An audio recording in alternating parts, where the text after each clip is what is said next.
Good morning, everyone. Justice Luck, Senator Pizzo, Representative Joseph, Mayor Wagar, Mr. Benton, council members, Colonel Pace, distinguished guests, veterans, Miami Shores residents, family and friends. Normally when I give this speech, I discuss the difference between Veterans Day and Memorial Day because so many get the two mixed up. I also usually give some quotes from presidents and provide some overarching themes of American patriotism. But I'm not going to do that today. Instead of looking at Memorial Day from the larger national level, I want to give you a perspective from the much smaller, familial, and personal level by sharing with you a story about one of the greatest Americans I will ever know. I think his story is worth knowing, even though he'd hate that I'm talking about him. You probably do not know him. The news networks did not really cover his story, but should have. While I will only discuss one person, I hope this will give you a better understanding of what thousands of American families are going through, not just today, but every day. One year, I would love so much to come here and speak without telling you about another American who paid the ultimate sacrifice.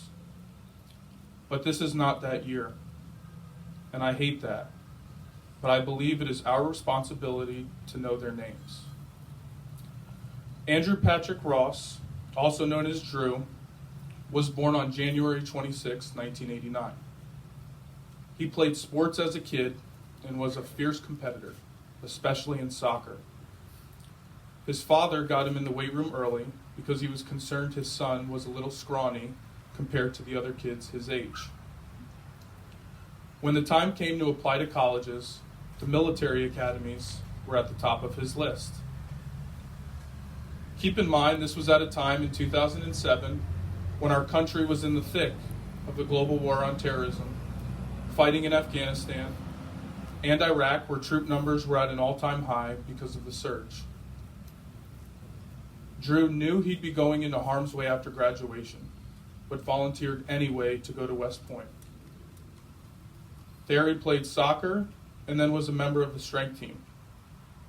He volunteered for every leadership position West Point would let him have. I know this because I was his subordinate for most of his leadership roles.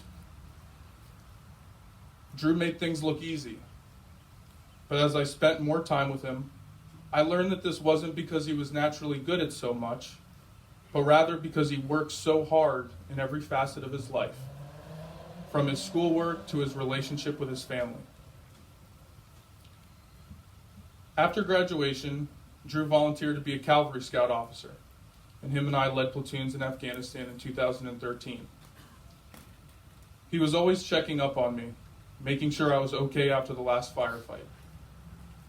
On one of my missions, Drew's platoon was nearby on a hilltop, and he came over my platoon radio frequency and told me that he was providing overwatch on the route in which I was traveling. Drew didn't have to, but that's just the kind of guy he was. He always exceeded even his own expectations.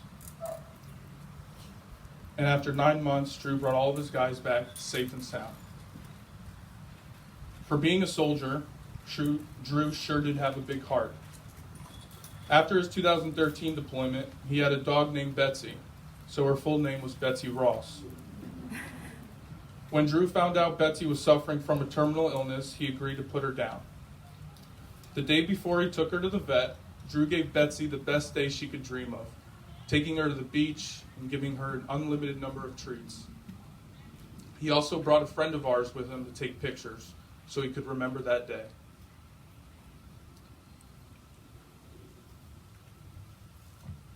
That's just one of many stories that I loved about this guy.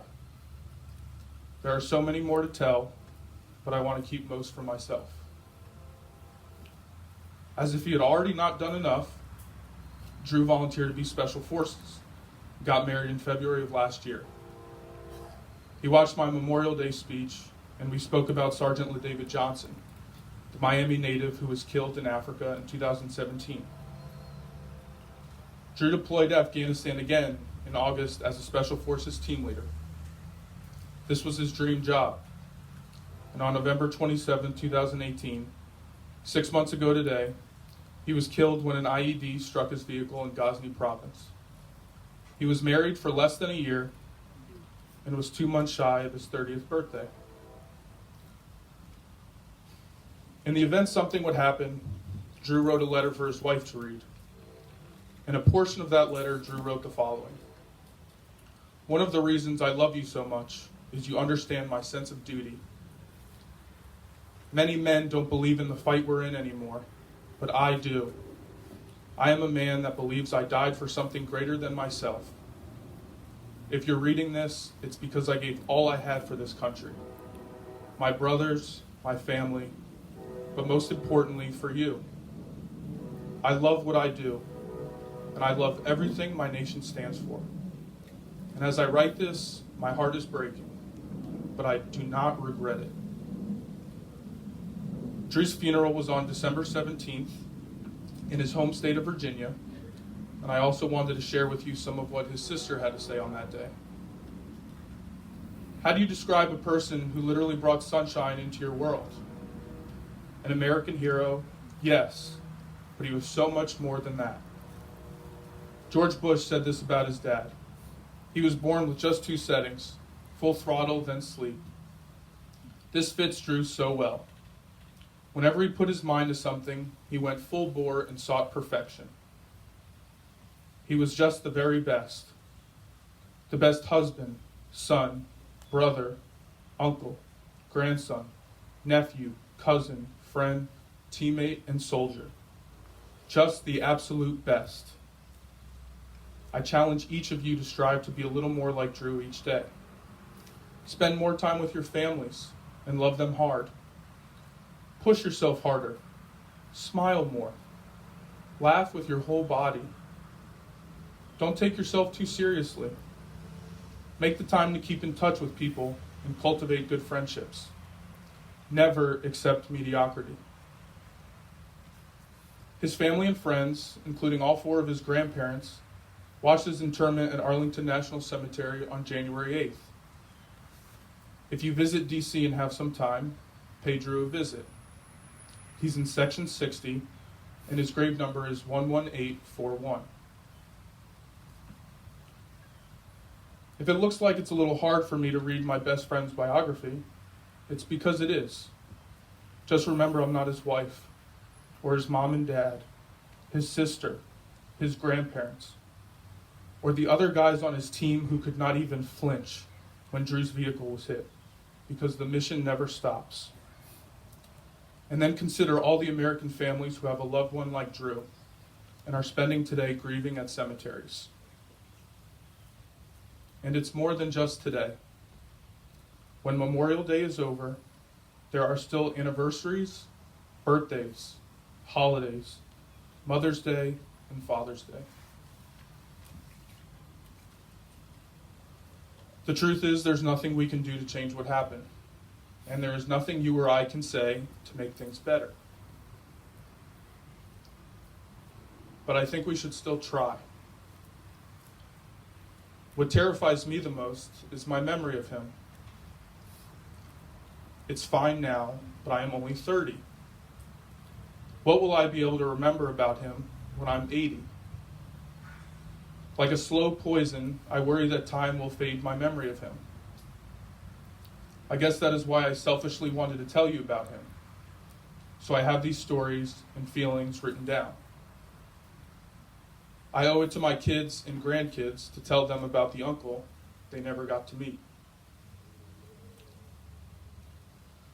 After hearing the news of Drew's passing, many people ask, where is the hope for our country?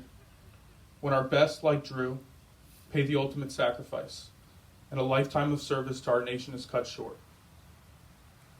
I'm not going to give my answer, but I'll say one more thing about Drew, and maybe that'll help others find their answer. Drew was fully aware of the issues facing our country, at home and abroad. But as you can tell, he still loved our country with his whole heart. He believed in us, and he believed in our kids. In today's world, it seems like if there is news, it's bad.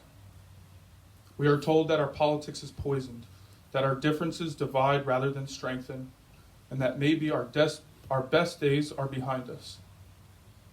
We don't really hear about the teacher who gives up her free time to help a struggling student, the judge who works tirelessly on her cases to get the law right, the foster parent who takes in another child and loves them as her own, or the heroes like my best friend who paid the ultimate sacrifice.